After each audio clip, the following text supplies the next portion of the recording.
welcome to the Fifth Goddess Lounge. Delighted to have you here. Just to say what I always say, thank you so much to the Arts Council for being our funders. And we have got all the funding for the artists, but we do need to make up a little bit of a shortfall. So Laura will put a PayPal link in the chat. And thanks also to our mentors, to Katrina Faber, who's here tonight from Singing Our Place Festival, to Jill Greenhalgh of the Magdalena Project, and of course, Mandy Curtis of 18 Hours and Hastings Storytelling Festival. So it's Climate Saving Goddess this month. And if the goddess is nature, then she's also the climate. And this episode is also about, or is completely about oneing with the climate, oneing being one with nature. And we've got some fabulous artists. We've got LAURA COPPIN, who's usually behind the scenes, but very much center stage tonight. She is a self-styled clown. She refers to herself as a crone and a red rebel activist. And we've got Katrina Faber, who's a storyteller, a performance artist, and founder of Teater Viva in Denmark. And Joe Blake, who's a dancer, theatre practitioner, performer, all the disciplines of arts all together. And last but very much not least, JULIET Russell, who is the goddess of all things vocal and founder of Vocal Explosion. So we realise that it's a massive subject, climate saving goddess. We're looking at this subject through the lens of 5 artists, but we're going to start with our perhaps most conventional, though she's anything but conventional, activist, LAURA COPPIN. So can we go straight to your film, Laura? I can't wait to see it. I want to tell you a story, the greatest story never told, hidden between the lines of some of the most well-known stories in the world. Stories we are reliving as we speak. Tales of a garden of the gods date back to ancient Samaria and gave rise to the biblical story of the Garden of Eden, a paradise where the first humans lived in abundance and peace with all the creatures of the earth, and each could speak to the other. A paradise from which we were expelled for taking something that was not ours to take. What if I were to tell you that we never left Eden, that what we did instead was to sever our ties to it and tear it down, and that the few beasts who survived the destruction still speak? As David Attenborough said at Davos, the Garden of Eden is no more. We have destroyed it and ushered in a whole new age to call our own. An age full of horror, which in its bottomless greed is outpacing our planet's few previous great extinction events. An age where our actions in the next few years will dictate what happens over the next few thousand, if not millions. Even now, despite the untold destruction we have wreaked upon the paradise we once called home, we have some of our companions in Eden still clinging to life. It is our duty to see them for what they are, and hear the warnings that they have never stopped trying to give us. From this noble, dwindling contingent, there is a group whose words we hear the least, but on whose existence we depend the most: insects. Ancient cultures which ate insects or depended on them for medicine, resources, or guidance have them woven into their beliefs and even their language. Some groups of Aboriginal Australians exemplify this beautifully, using beetles to indicate the future abundance of yams and certain edible seeds, as well as when to harvest them, the length of processionary caterpillar trains to predict the severity of upcoming seasons, the singing of cicadas as an indication that plums are ripe and ready to be picked. They celebrated the abundance of insects both for themselves as well as the other creatures which fed on them, performing ceremonies to encourage their abundance and singing songs to honour them, even receiving songs in return from the insect's own ever-present ancestors through the dreaming or dream time, an in itself ever-present state of being and place that also represents the story of creation and the founding of their cultures. In ancient Egypt, the scarab beetle was held sacred, and the scarab god Capri was believed to roll the sun into the sky each day, and who, as an aspect of the sun god Ra, also represented the creation and renewal of life itself. It's impossible, of course, to discuss insects in ancient Egypt without referencing a story that has spread across the world and ingrained itself into our cultural consciousness. The 10 Plagues of Egypt, a not dissimilar tale, a story of humanity's punishment for their sins. Insects featured heavily in the 10 Plagues. Lice, flies, and the most famous of all, locusts. Before we continue, a little background is necessary for this story. I was lucky to grow up in rural Cheshire, and luckier still looking back to be largely avoided by other children for my angry diatribes such as "leave that worm alone" and "I will bite you if you tear off that ladybird's wings." My distinct lack of popularity amongst the human population was thankfully not mirrored by those of the other creatures around me, and I was lucky to have many souls I counted as my dear friends. The changes of the seasons were marked by explosions of life and colour, the thrum of bees seeking out spring's first blooms, the dangling splendour of clouds of courting St. Mark's flies, the whimsical twirling romances of cabbage-white butterflies, the heavy whir and unfortunate thunk of maybugs, the red sea of mating soldier beetles, the sudden scurrying terror of male house spiders out looking for love. Much of my time was spent fishing bees, flies and wasps out of buckets, topping up our water fountain so all could drink, and gently carrying out spiders and leaving them in warm nooks attached to the house. Sadly now we've decimated our insect population so thoroughly it's rare for me to see even a single specimen of those once merry hordes, though I never stop checking water containers and other secret traps for any souls in need of aid. Some of the most meaningful interactions of my life have been with insects, all of whom have thanked me in their own dear way. I nursed an exhausted honeybee for hours in Brussels several years ago, and it danced for me so beautifully that I was in tears, and so when I was invited to perform at an evening called Talking to Animals, I knew I had to honour her, and so Intersect was born. Even with this history, I never could have anticipated how a plague of locusts would change my life forever. If you saw the film I made with XANTHE for the wonderful Kitchen Goddess series she hosted for Hastings Storytelling Festival, you'll have seen me only days into this very journey. The day after an action breaking into a HS2 site to witness the screaming earth where ancient woodland had once stood, myself and Ben found ourselves in the grey embrace of Bexhill Retail Park. He had never been inside a certain large pet retailer, and to sate his curiosity, in we went. Exhausted and grieving, we were faced with a wall of screaming, desperate souls, trapped in tiny boxes with no food or room to move, beating their hands against the walls of their prisons. We left with as many boxes as we could carry. Thus began a mad dance of figuring out their care as we went, struggling to find any guides on how to care for them beyond the bare minimum it took to keep them alive. At first, they were in a small terrarium, pushed against the radiator in our kitchen for warmth.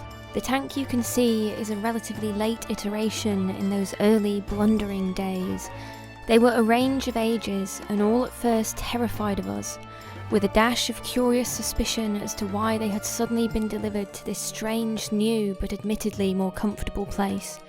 At first, they warily peeked at us from every nook and cranny they could hide themselves in, slowly peering at us from ever closer hiding places as their curiosity overtook their fear.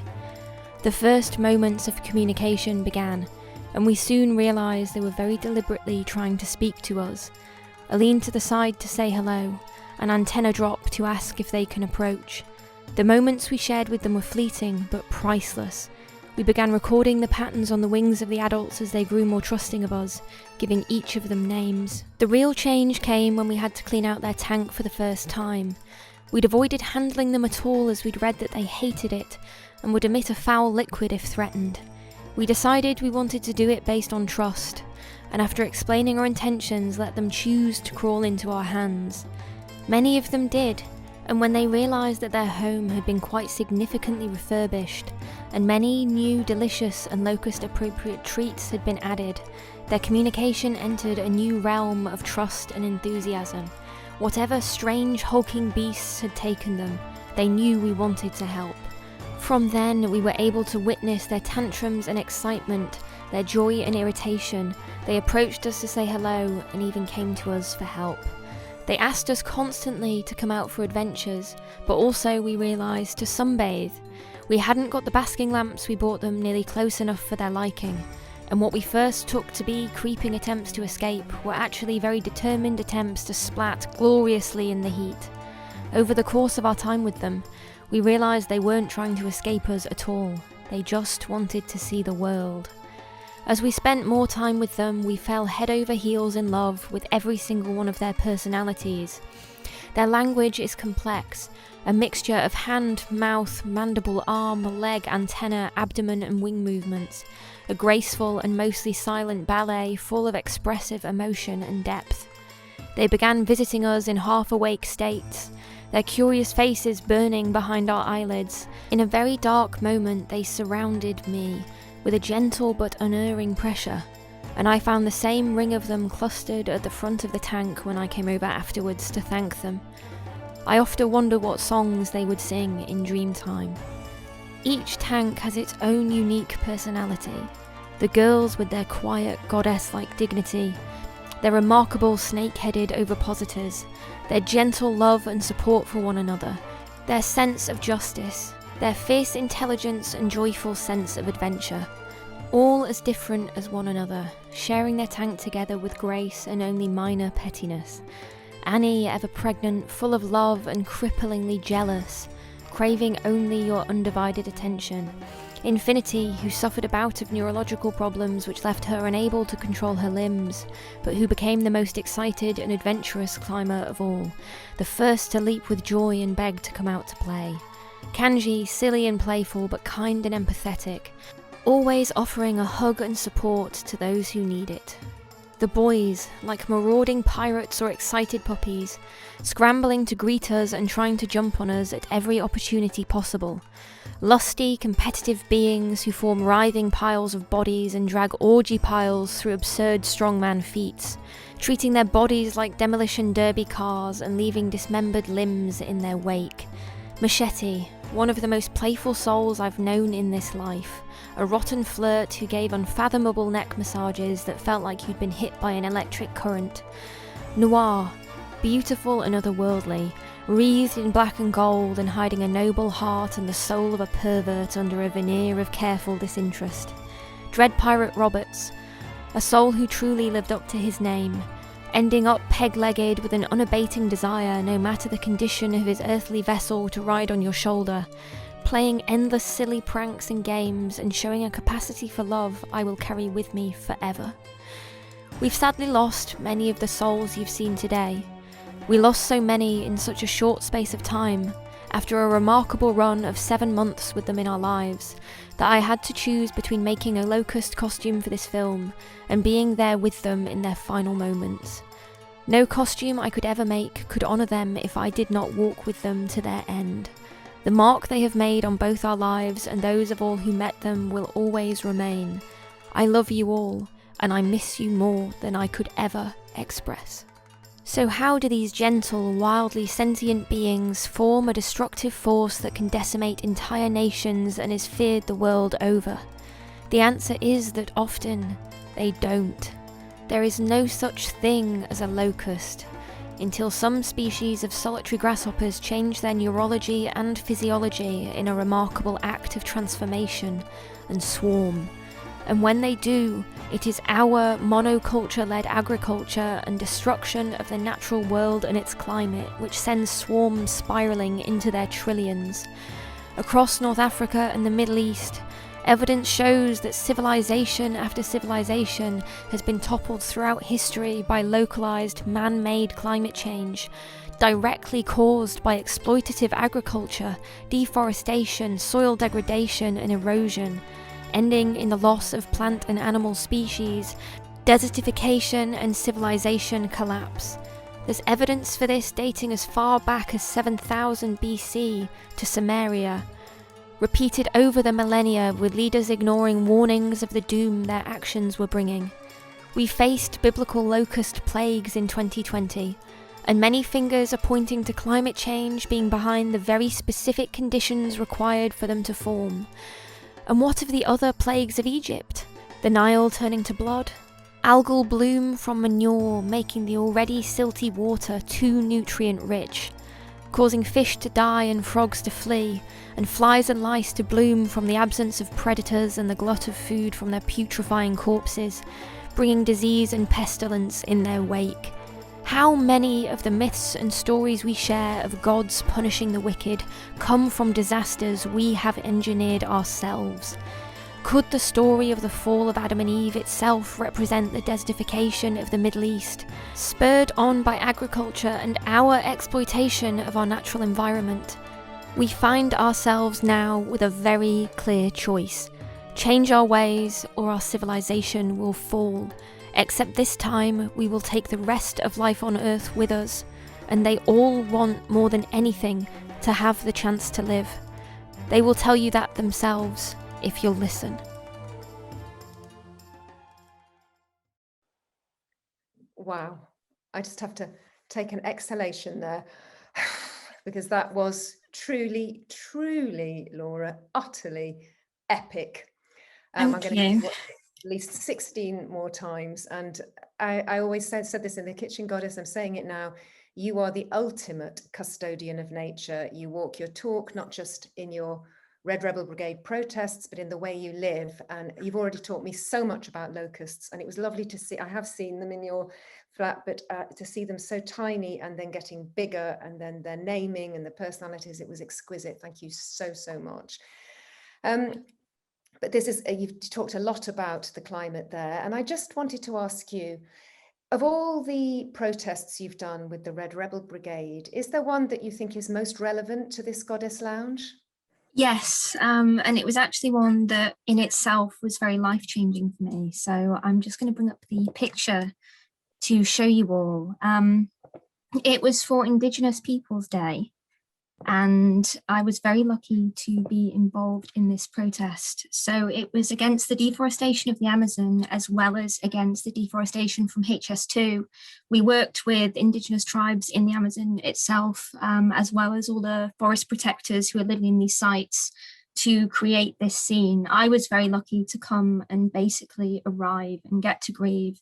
There's a lot of people who took some real risks to do this in Trafalgar Square. They had real stumps of the trees that had been dismembered. And this member of an Amazon tribe, forgive me, I sadly can't remember his name, but he said something that has stayed with me permanently, which is, I don't know what disease you have in the West that makes you want to kill your own mother. That is extraordinary. And I know that for you, we're going to talk about the lament later, but for you, a key word in all this is consciousness, isn't it? Yeah, it really is. So it's one of these things that I really struggle to get my head around, because truly the only thing we can ever be sure about is consciousness itself. It's the only thing we experience. Everything else really is an educated guess. The only thing any of us can ever know is the inside of our own mind. And to then jealously guard that and to deny every other living thing on Earth as sort of guilty of not being sentient until proven sentient is absurd to me. And I think it's mankind's greatest sin. And I think it's where every ill we've visited upon the world comes from. Yeah, well, I do think this concept of consciousness is key, absolutely key tonight. And I thank you so much, Laura. I want to go on now to Katrina Faber, who also is making lots of explorations into consciousness, both hers and the outside world. She doesn't see them as any different really from each other. And her festival, Singing Our Place, is one of the inspirations for the Goddess Lounge. But it's part of a much larger project, isn't it, Katrina? Can you just talk a little bit about your Singing Our Place project? Yes, thank you. And thank you, Laura, for the film. Yeah, the Singing Our Place project is it's a huge project where we do performances and sound installations and community plays and workshops and concerts and research into the dialogue with our living surroundings. And it's inspired by the voice, by singing, and by many traditions around the world where we have been or we are still doing singing to connect ourselves with our living surroundings, and singing, improvised listening. So it's a way of connecting, interconnecting, using the sound and the singing together. So that's why I call the project Singing Our Place as a way of also saying that we try to honor our surroundings by singing with them and listening to them. Yes, and I know we've just got one image because there are so many we could have chosen from, but just one of you working in Greenland. Could we see that? Yeah, this photo is from northwest Greenland, where we have been working several years, and we work together with a huge group of locals and professional Inuit performers also. And this picture is from the ice fjord, where there's a very huge glacier that is melting very rapidly, very fast in this time.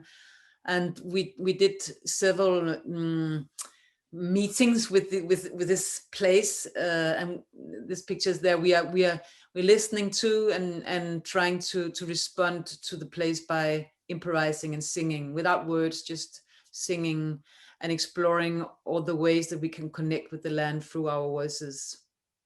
Well, I know that you've really used improvisation and your response to this theme of climate saving goddess, but I do think we just need to put a little bit of context to the poetry that you're going to be using in the film. Can you talk a bit about the Voluspa?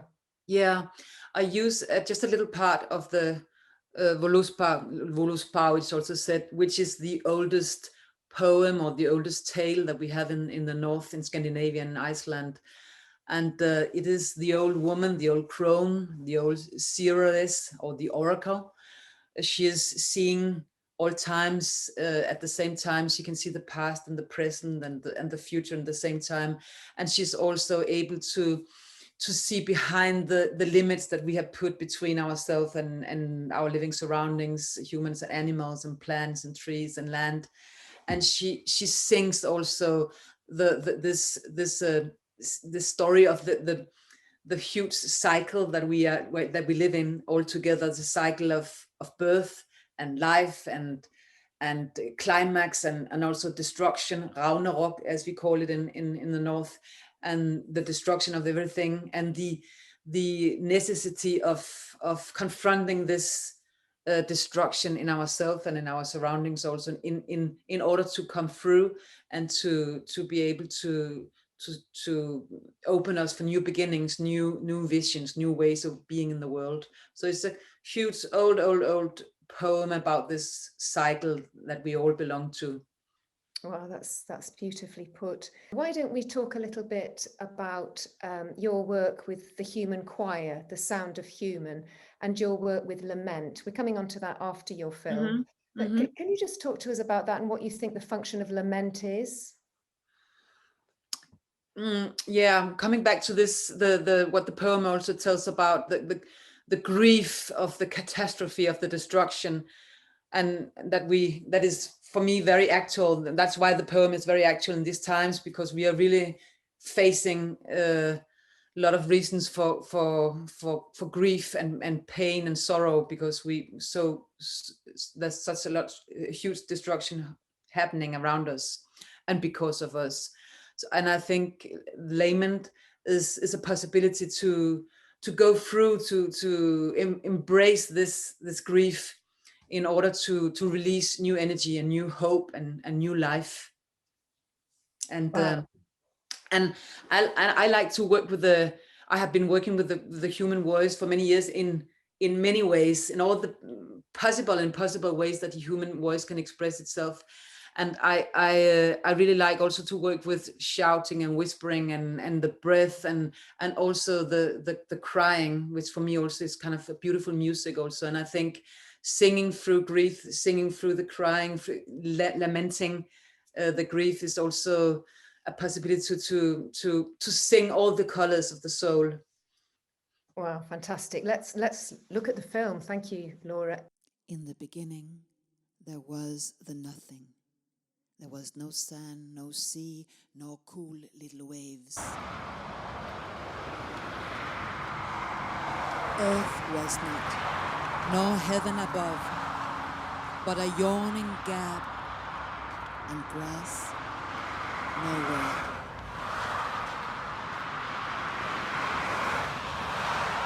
Would you know yet more?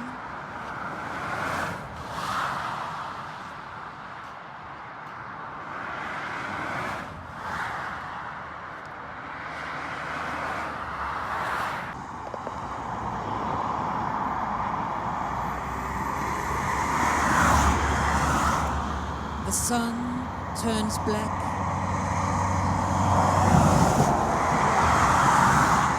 The earth sinks into the sea. The bright stars fall out of the sky. Flames torch the leaves of Yggdrasil. The heat plays high with the sky itself. The sun, the sister of the moon, from the south, her right hand cast over heaven's rim.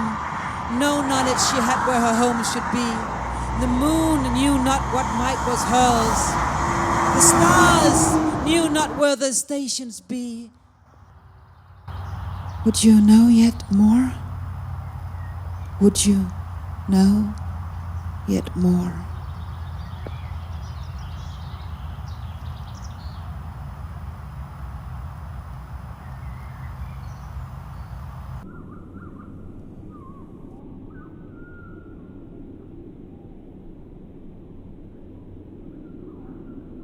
Garm howls loud before Gnipachiljer.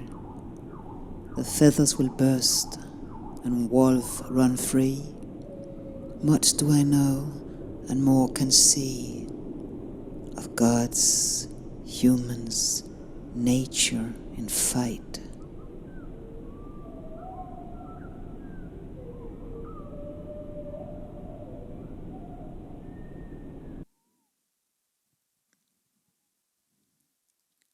Brothers shall fight, sisters shall fight and fell each other. The old tree sighs where the giant shakes it. Yggdrasil still stands, but it trembles. Hard is it on earth, axe time, sword time, wind time, wolf time.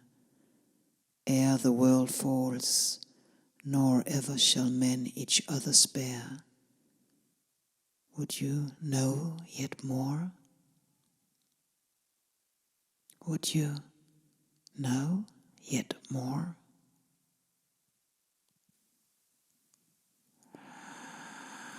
She was so tired. Life in the human civilization so exhausting.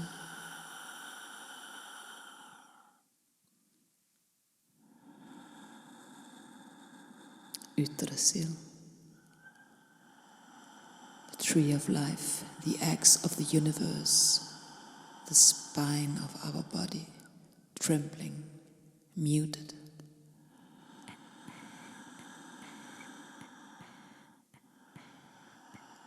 She decided to become an animal again, like the whales once upon a time who came up to the ground, to the land, and then returned to the ocean.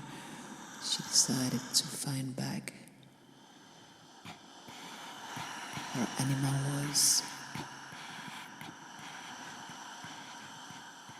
her animal ear,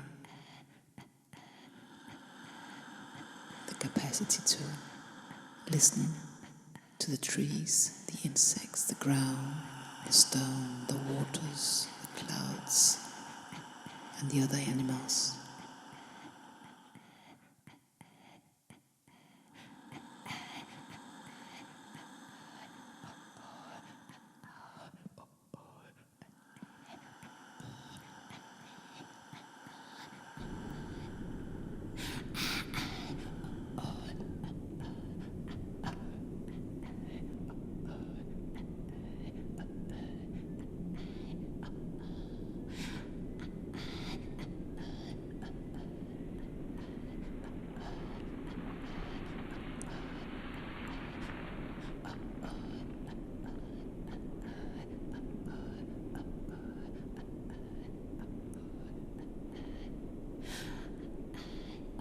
And I asked, "Where are you?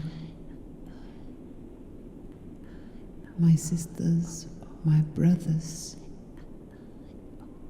my living surroundings. Where are you?"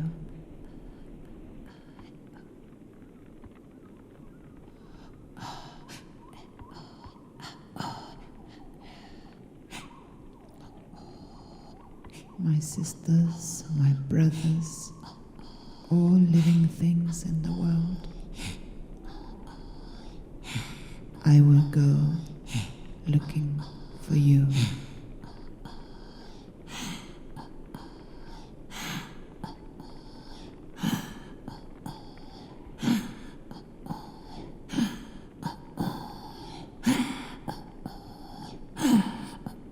I search you.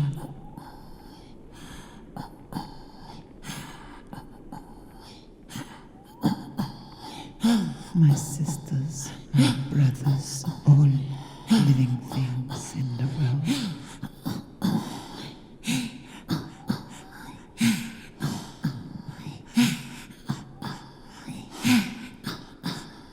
And she went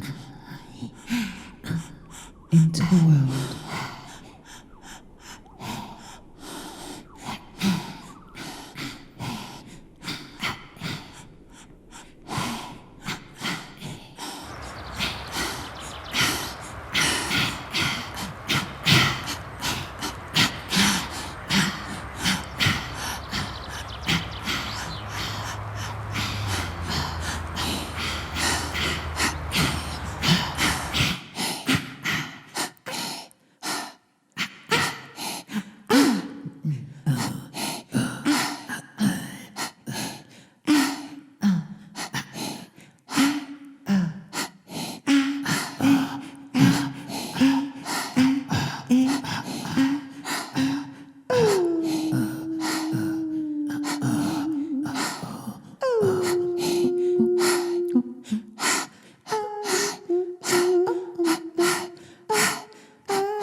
Alone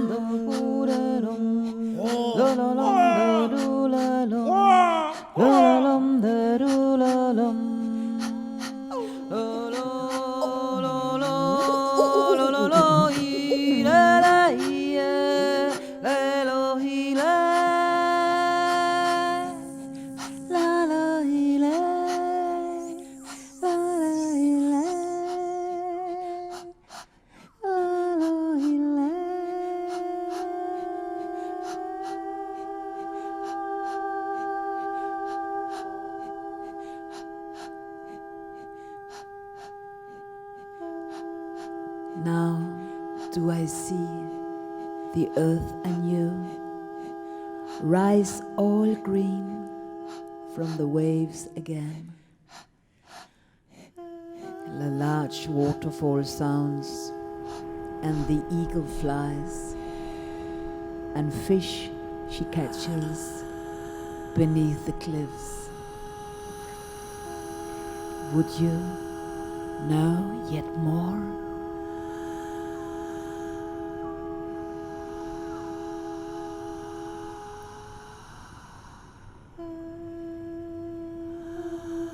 Would you know yet more?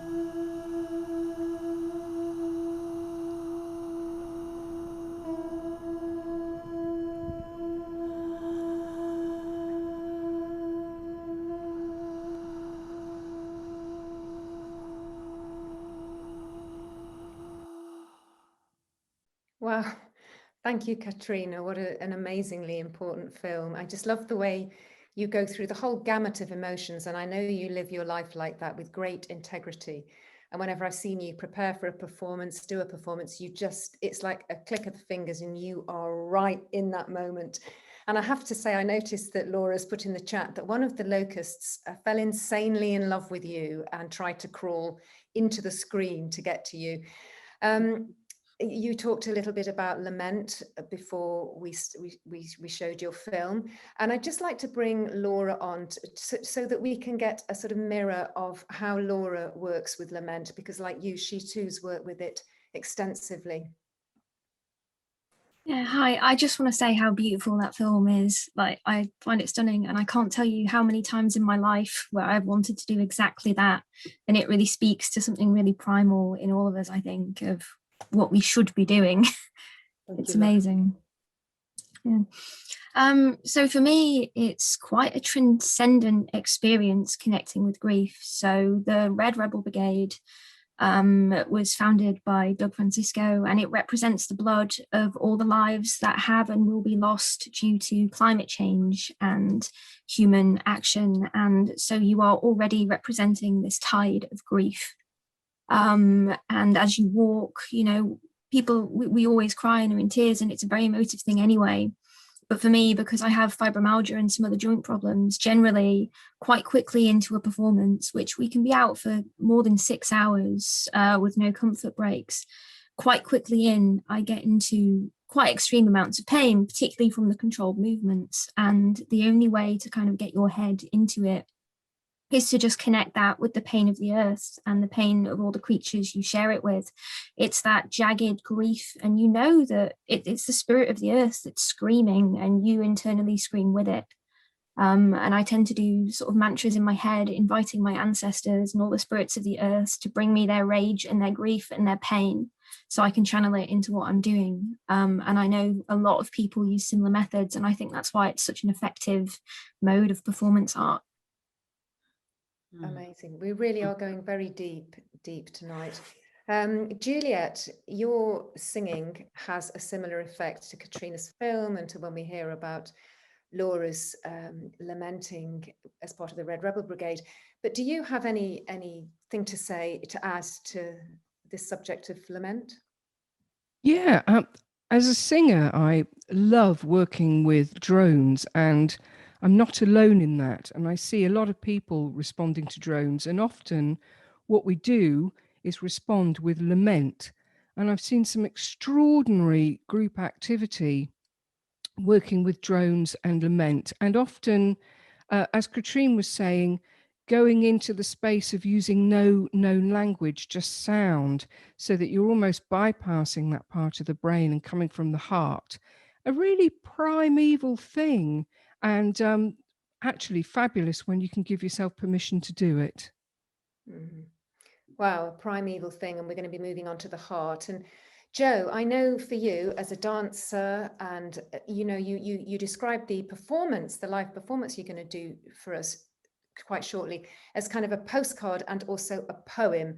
And we have had conversations before about rhythm, and I know lament is often rhythmic. It's to do with the breath, knowing what you're doing, getting yourself into a kind of state. In Celtic mythology, we'd have my grief, I to be living, he to be dead. Once they were as strong as a mountain, now there's nothing left of us but a shadow. And it just keeps repeating and repeating till we go to that place. What about rhythms and cycles? Have you got a view on that? Well, I mean, I think we've touched on some of those cycles. I think Katrine's amazing video touched on those cycles of that. You know, there seems to be something quite inherent in our human experience, which involves a natural turning in, you know, a going inwards, a turning in, a dissolving, to then refind, and then something else being born. So that kind of death and rebirth cycle seems really inherent to our experience of what it is to be human. And it tells us that death is a necessary part of life. Yes, and also I know that Laura sometimes, I don't know whether you mentioned it there, Laura, whether I zoned out, talks about transcending pain, you know, kind of getting into an ecstatic state, as it were. And I couldn't help thinking that with Katrina, she went so deep in that film, which meant that the joy was so explosive at the end and delightful. We'd love to, I know you've got lots to say about inner work, but should we just go straight to your performance, please? Yes.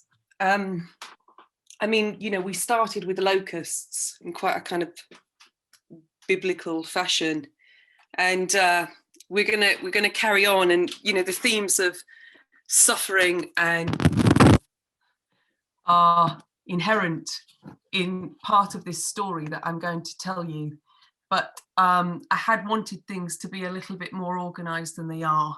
You see, I'm in a bit of a mess here because I wanted to introduce to you Mary Magdalene. But she's a bit unraveled. She's kind of in a bit of a tangle these days. It's kind of difficult to work out where Mary begins and where she ends. See, Mary Magdalene, I'm not even that sure what she's doing here. I mean, what does Mary Magdalene have to say about climate? Well, she has something to say about the climates inside. That's what she called them, these states of being that separate us from the good.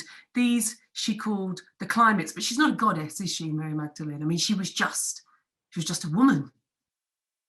You know, she didn't give birth to the seasons or name the animals, and flowers didn't bloom in her footsteps. She was just a woman who witnessed a death and had a gospel that never made its way into the Bible. Or it did, but then it was ordered to be removed in 367 AD. She was just a woman who witnessed a death, who had a gospel that was ordered to be destroyed, but it wasn't completely. 3 copies have been found, all of them in Egypt. She was just a woman whose gospel was buried under the ground and laid there like a seed for 2,000 years and sprouted in 1895.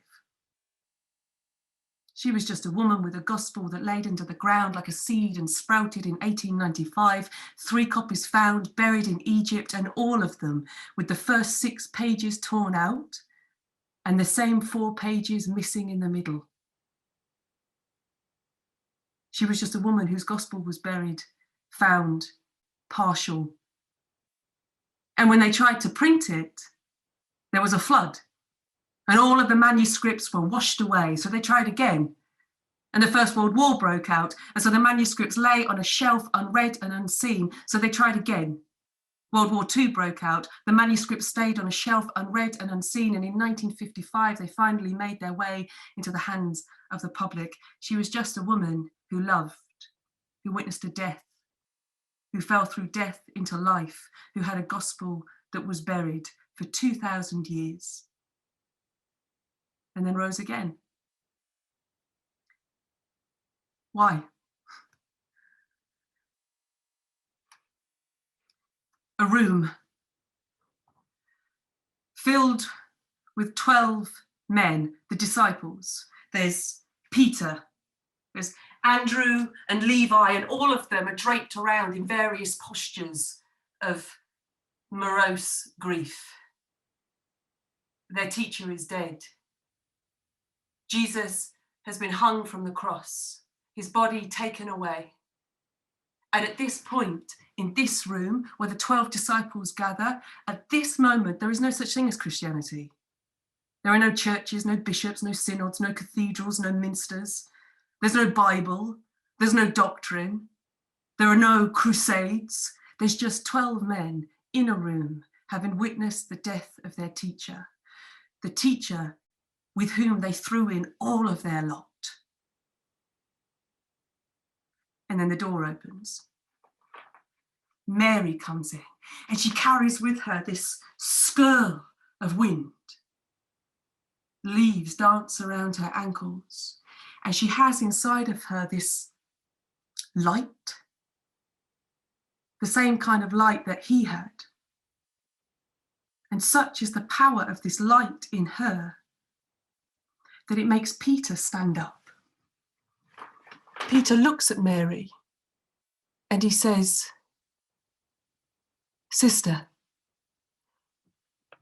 we know that the Saviour loved you above all other women. Tell us the words of the Saviour that you remember, the things that you know that we don't because we haven't heard them." And Mary says,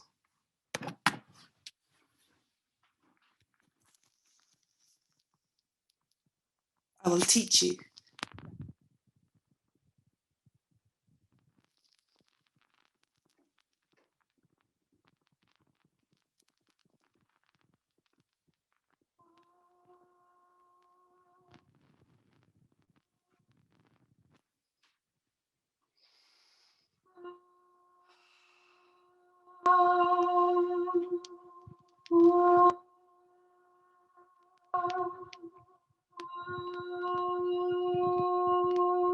All that is born, all that is created, all the elements of nature are interwoven and connected with each other. All that is born, all that is created, all the elements of nature are interwoven and connected one with the other. All that is composed will be decomposed. Matter returns to the origins of matter. Everything returns to its origins, to its roots. There is no such thing as sin. There is only the sin that is the habit. When you fall into corruption, this is why the good has come amongst your midst, to remind you of the goodness at your core. All the elements of nature, everything that is connected, interwoven one with the other.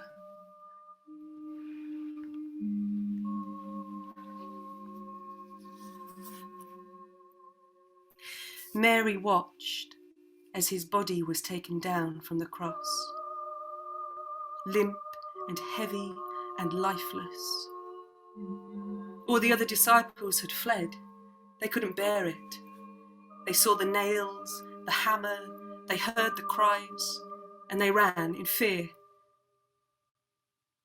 But Mary stayed. She watched as he was carried through the streets, the crowds parted. She followed the small entourage to a cold stone tomb. And there he was laid down on a stone table. His arms folded neatly at his side, his hands were the wounds still dry with blood, the hands that had held her. She sat in the silence of the tomb. The candles flickered, the frankincense burnt, the blood already drying on his brow. She gently disentangled the hair from the crown of thorns around his head. All of the other disciples left. She watched as the stone was rolled across the doorway. She watched to the last minute when the sight of him disappeared. But Mary didn't leave then. She sat down outside the tomb. She closed her eyes and she wept. And through her veins, a darkness like oil began to run. She became slick with it, a heavy darkness. The tears that she cried were thick black. The oil so thick around her, the darkness so thick that it glued her feathers, her wings to her body. So heavy was she with darkness. This was the first climate. And as she became slick, black oil pouring down the hillside in her grief, over the top of it, there came a flame. The flames of her rage began to burn up the oil. The flames began to dance across the surface of the oil slick that she was in her grief until it all accumulated in her throat, a thick, dark, black coal, burning hot, too big to swallow, too big to cough up. This was Mary's rage. Why me? Why him? Why here? Why now? She felt the fire racing through her body and tore down all the virgin forest of her. All that was living was wiped away, until she found herself sat in a landscape scoured black and dead. And in that place, there was silence. No birds, no insects. And as she sat there, she felt the tectonic plates underneath her start to rumble. Something beneath her started to shift. A mountain began to grow from out underneath her, and it lifted her up. And for a moment she lay on the peak of the mountain and she breathed in the cold air. And the sun was beautiful up here. And the more she lay in the sun, the more she started to forget. And it was wonderful to forget, because down there the oil glugged away, but she couldn't hear it. And down there, the forest was burnt to a crisp, but she couldn't see it. In fact, up here, she couldn't even smell the bitterness in the air because the air was clear. But then the mountain started to shift. The stones began to crumble. And Mary fell too.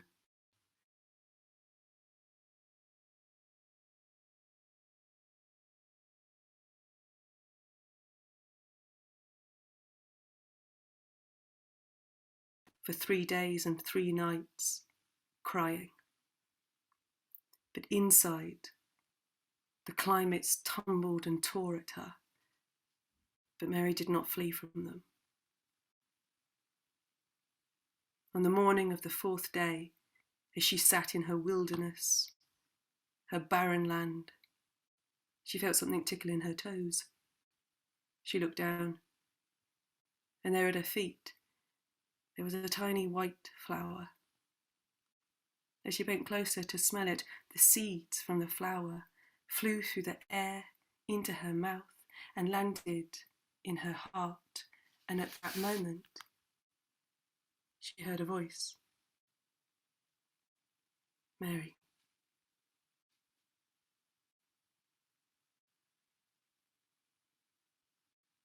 Teacher, she said.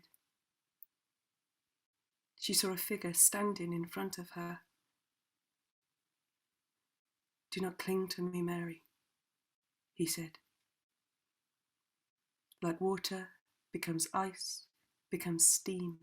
I am not gone, I am just changed. This is the love that does not die. Split a piece of wood, and you will find me. Lift a stone, and I am there. Mary looked at the figure in front of her and she said, I see you now in a vision. Tell me, how is it I see you? Is it with the soul or the spirit that I see you? Christ laughed. He said, Mary, how wonderful you are that the sight of me does not frighten you. It is neither with the soul nor the spirit that you see me, but the place where the two meet, here, in the eye of the heart. And it is here that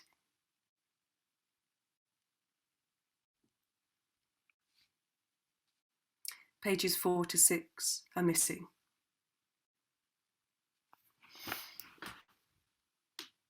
So we'll never know what Christ was about to say to Mary about the eye of the heart.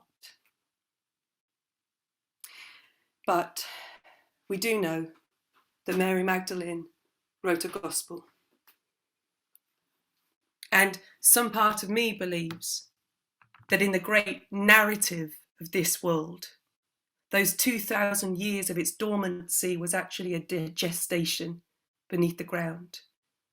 Back then, there weren't the ears to hear, but now, perhaps we do have those ears to hear.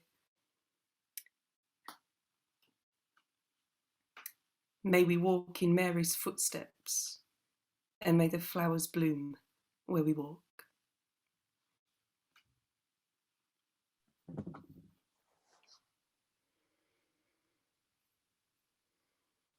Oh, it was very atmospheric. It was lovely to have something so live and so present, and also so now. I'm just intoxicated by that story. For some reason, I've never really looked at those Gnostic Gospels or Mary's Gospels, and I'm just intrigued by this number 7. Did you say that the Gospel starts on page 7, or? Yes. Yeah, the Gospel starts on page 7 with the question, "What is the origin of matter?" Wow, that's fantastic. And I love this idea that this page is missing. And I know we could say it's sort of patriarchy, but I also think that maybe somebody thought those pages that were going to come were so precious, they tear them out and put them in the, equivalent to a 2,000-year-old bra and sort of run off with them. So I hope it was that rather than something awful. But the time is now, and you've brought it to us. Thank you so much.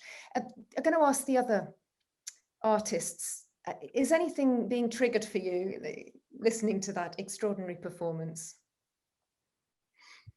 Yes, thank you, Jo. It was so strong and so touching. Really, thank you. And I must show you something from my process with my film that I think you will like, because I have 3 parts. I was meditating with clay through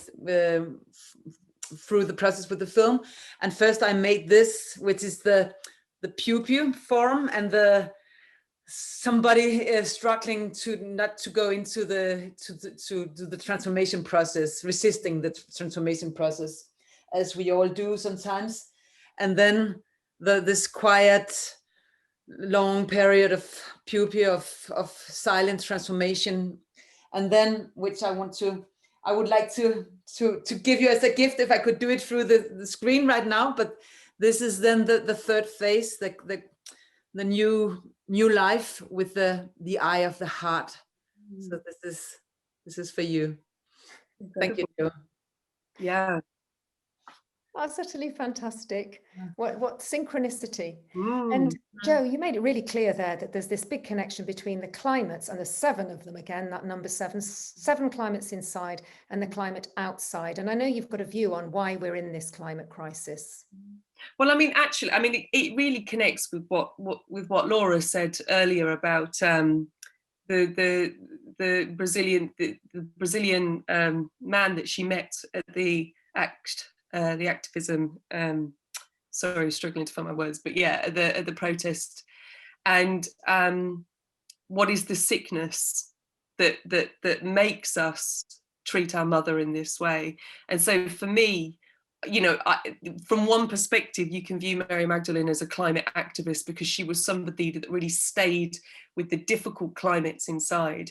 And I think it's so apparent that anything that happens out there is only a result of what is in here. So if there's abuse happening and out there, it's because there's some kind of inner schism here. So a aspect of climate activism has to be doing the inner work. It has to be about integrating all the aspects of herself and going into those very difficult and uncomfortable places. And I think Mary Magdalene really knew how to suffer well. There's a good way to suffer and a bad way to suffer. And I think she she knew how to suffer well and to ride it through, to get to the life that follows. Yeah. And I know that this is part of a larger piece called The Witness that is coming, you're going to get out into the world in December. So we just can't wait to see that. But to me, I know you don't like to say she's a goddess, but she clearly is to me. And I know as part of The Witness, you talk about the seven demons inside Mary and how she's there's so many different Marys, isn't there? There's Mary the mother, Mary the prostitute, Mary the one who's got 7 demons cast out of her. And you think she's more of a priestess, don't you? Well, I do. I think she's a priest. I think if Mary Magdalene existed, she was probably a priestess that was deeply connected to the Isis lineage, which is why there was such fondness for her gospel in Egypt and why it's there that it survives. And I also wonder about her own sacred knowledge in terms of what her and Christ were able to achieve together. So the reason why the piece is called The Witness is because I think that she provided that witnessing gaze to complete his initiation, which was a kind of cosmic initiation. So I think that what they achieved was because of the two, whereas it's been reduced to the one, and that's what needs to be changed. Yeah, you sometimes talk, don't you, about bringing her back into the temple, bringing all her feminine sides, her goddess sides. That's what we need to I suppose, reinvigorate some forms of Christianity, if I may say so. Yeah. But I'd just like to move on to the final film, which is my film. And I love that, what Jo's been talking about, because she talks about 7 and she talks about Christ and Mary, and that in a sense that they are consorts to each other, like in all the early goddess myths we've looked at, and that Christ is the custodian and the shepherd as well. And we are custodians and shepherds. And this motif repeats and repeats and repeats. And it's going to repeat in a little Sussex folk tale once I've blurred on a little bit with an introduction. So Laura, could we start that Seven Sisters film? It's a wild day, an Artemis day. Some of the Greeks believed that Artemis was an umbrella name for all the world's earth goddesses, from Ishtar to Isis. Her footprints, handprints, paw prints are all over the forest.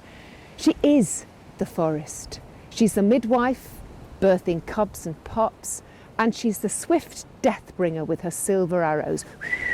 And yet, although she's the hunter, she's also the hunted, the beast that sacrifices itself to give food. In Greece, in a place called Broron, young girls used to dress as bears and do bear dances in honour of Artemis, imitate the movements of the bear, the sound of the bear, just so they could access their inner. This would be good because it would help them through their female rites of passage, but it wasn't just that. It was to connect them with the bigger rar out there, so that they would become custodians, shepherds of that wild. There's a statue of Artemis. She's covered with, some people say eggs, some people say breasts, some people say bull's balls, some people say sacks of pollen. But I think probably they are all those things, and that this statue is meant to spin, and as it spins, the eggs hatch, the breasts give milk, the bull mates, and the bees spread pollen. Because Artemis is that central spinning principle. There's another statue of her, and it's just a column, and then there's an image of her on one side and Hecate on the other side. Now, Hecate is the mistress of the crossroads. She's the central point of everything, and she's an avatar of Artemis. She has a strophalos, and the strophalos is a sapphire surrounded by a golden ball attached to a leather rawhide thong. And when Hecate spins it, it makes the sound of wild beasts laughing, or the wind. And the idea is that if you could see past this animal chaos, you can hear the music of the spheres, because on that leather thong are secret numbers that activate all the numbers of creation so that they all sing together. Because it's rumoured that Hecate and Artemis gave every living being a pin code, a secret number, and we are programmed to resonate with each other. Although all goddesses, before they get their names and forms, are animals that I think that Artemis is mainly bee, because she's so fierce, so sacrificial. And we heard in the last Goddess Lounge how bees, queen bees, when they hatch, sting each other to death so that only the strongest survives for the good of the hive. And apparently they sing in G.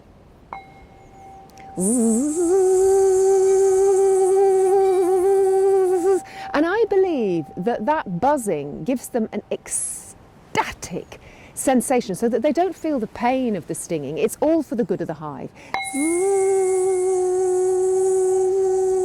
And we know that when the queen bee is appointed, she mates with the drone and then she tears him to pieces and he sings.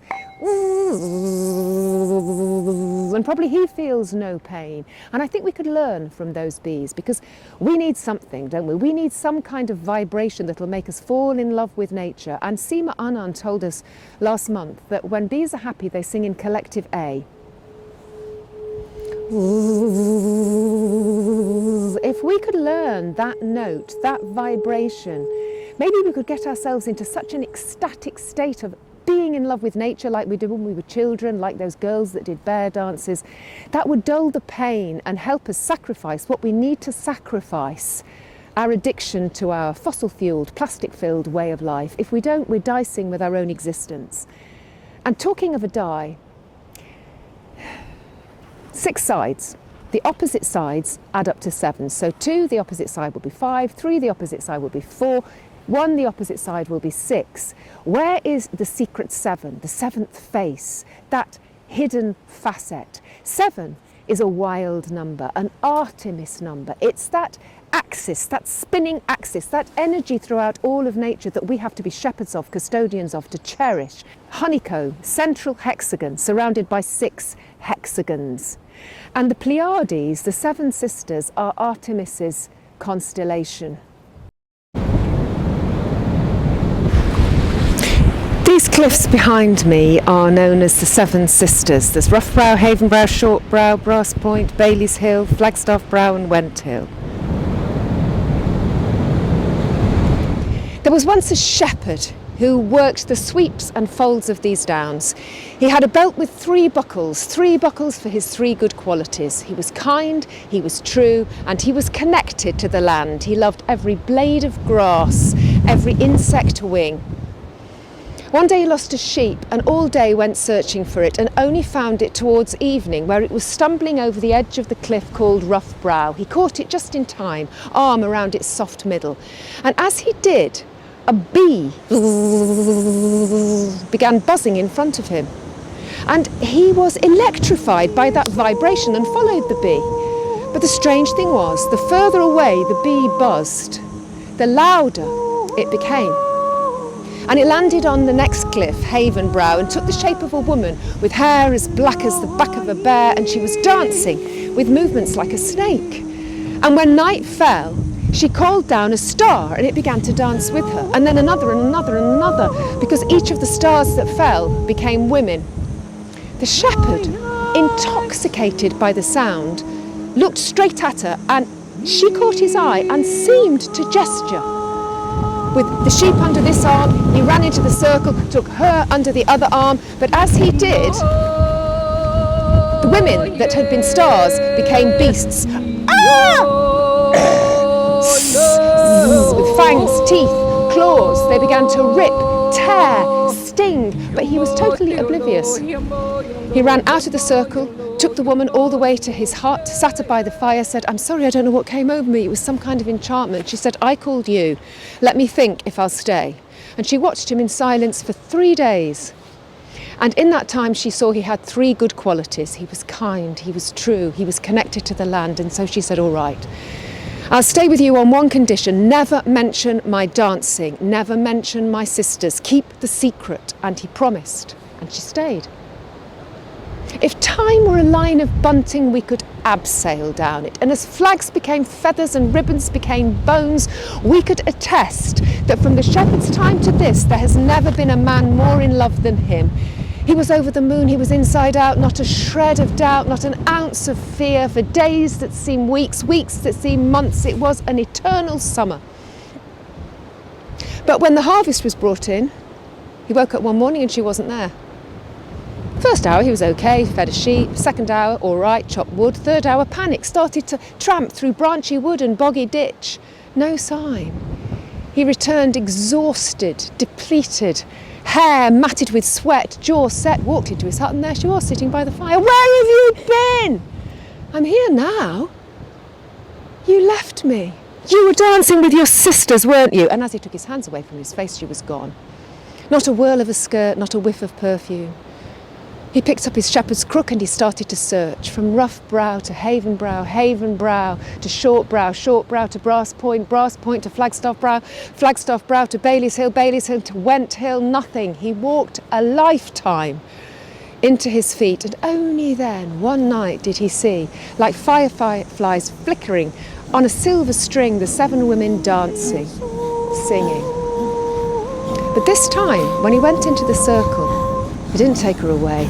He danced with her. And when her 6 sisters changed into beasts, tore him, clawed him, stung him, he let them tear his flesh until it turned to feathers, his bones until they turned to stones, and he felt nothing except an ecstasy, a buzz. And if you really want to find out what happened to the true shepherd, just lie on your back at night and look at that constellation, 3 stars that we call Orion's belt, because that's him. She took him up there. It used to be called the true shepherd, right next to the Pleiades, but you only ever see 6 stars. Why? Because the 7th, the secret face, that other mysterious facet, is deep inside every one of us. And wherever you are, if you're in the city, if you're inside, you can still call down your sisters and dance and feel that that zzz, that Artemis wild.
Fantastic, Juliet. And I see Caroline coming there, who I think was at a storytelling last night. It might be 4 a.m. in the morning or something like that for her, where she was dancing with us. So that's wonderful.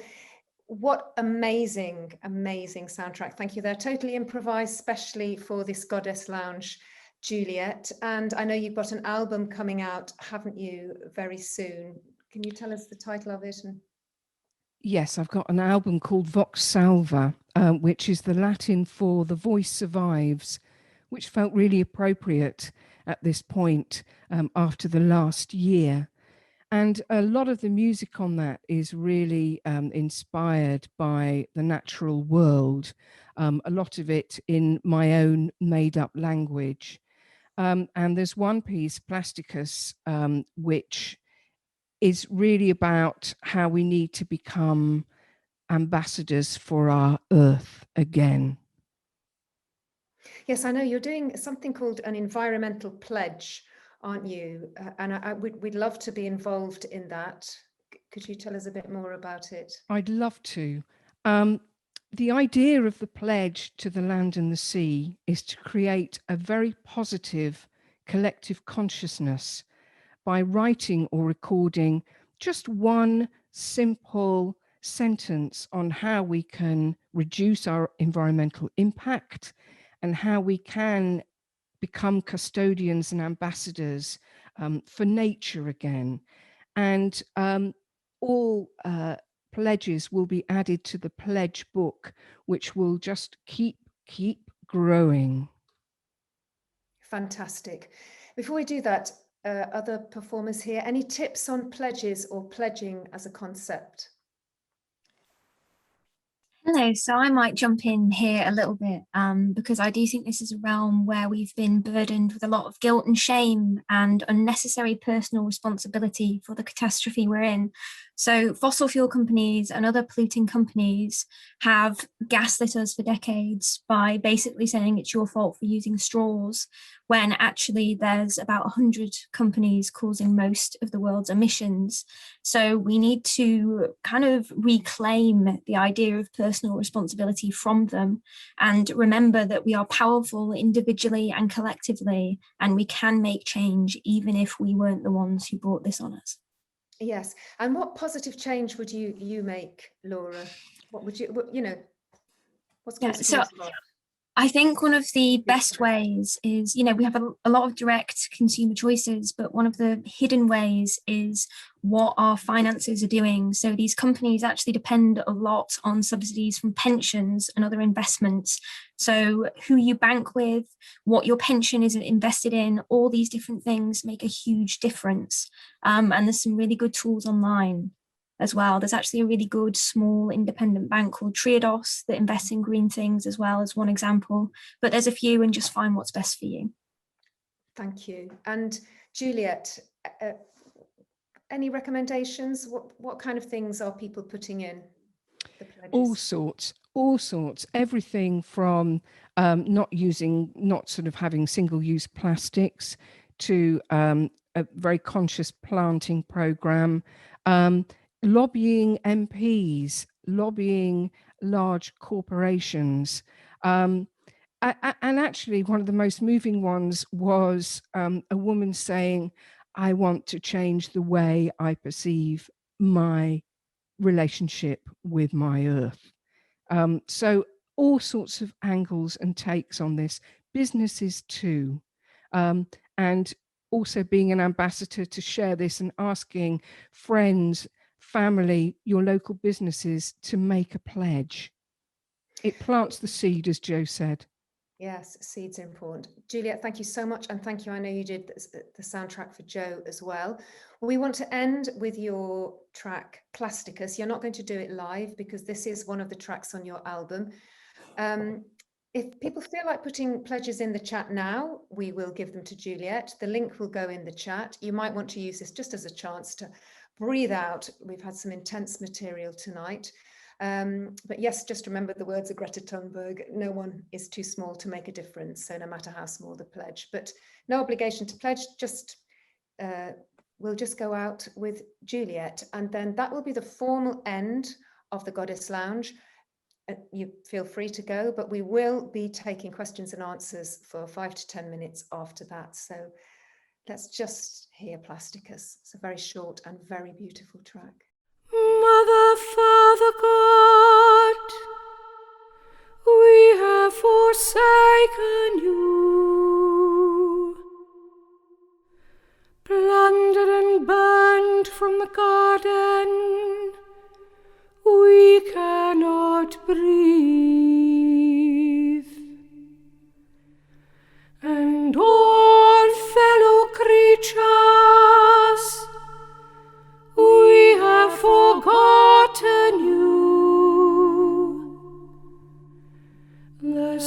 sacred trust has been deceived.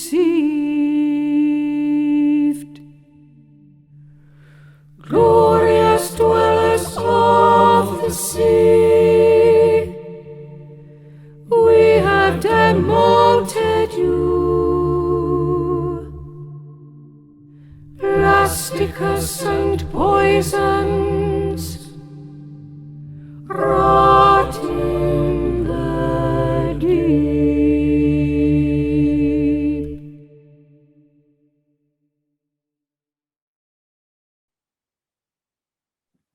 Thanks so much, Juliet. So please do raise a hand if there's any questions or things you want to raise or talk about. The artists are all here.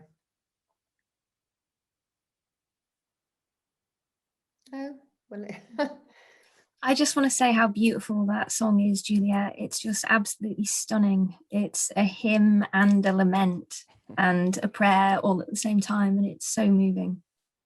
Thank you. thank you. Well, it has been a full hour and a half. Thank you very much for staying with us, and thank you. Next month, it's Oracle Goddess, and we've got Livia Gaudencio and Bernadette Vallely and Anna Lines, and it looks set to be another fantastic evening. But great to see you go well, and thank you so much. I'd like to give a round of applause to all the artists, and especially, you know, everybody here has created unique work, especially for this. So thank you so much. Right, I think we can end. We can. Thank you all. And I think I'm going to sort of jump in and speak on behalf of Juliet there. But if you think of a pledge later, do please still get in touch with us, send them over. We would love to hear them, because this is a chance for us to do something huge together. Yes, and we'll put a link again in the survey that will follow. And if you took the link is on Juliet's Vocal Explosion website. Thank you and good night. Yeah.